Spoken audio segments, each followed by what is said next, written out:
Really, it's my background, I think, as an immigrant, as an asylum seeker that brought me to ophthalmology. As my grandmother had a case of glaucoma that I think in the States would have been managed fairly well, but because of her situation in Iraq, she wasn't able to receive the care that she needed, and by the time she came to the States, she had pretty much lost all her vision, and I had the opportunity to accompany her to her ophthalmologist appointments with Dr. George, and that's really when I first had my interaction with ophthalmology. I saw the different tools that they use, but more importantly, I understood the centrality of vision and quality of life, and really never took it for granted after that. And that whole experience, I think, has been what's launched me into the field of ophthalmology.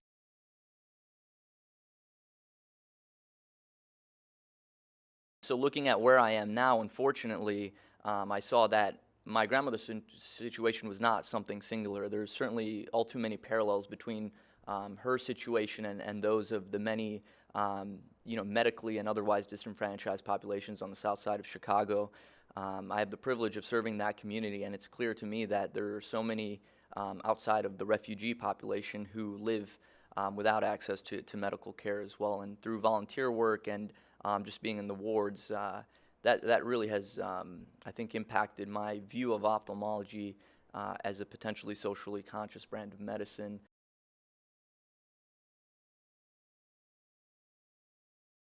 I think the greatest thing that this award has offered me is the chance to really be reflective. I think in medical school, we commit ourselves to wonderful service opportunities, to studying for many exams, but sometimes that light at the end of the tunnel can get lost. In looking back, I'm the one here kind of receiving the award, but know that it's not without the help of a lot of different mentors. Looking to the future, I think that the other great thing about this award is that it really signals that there are individuals like Drs. Koch and Kellan who believe in me as a future ophthalmologist, and that means a lot to me.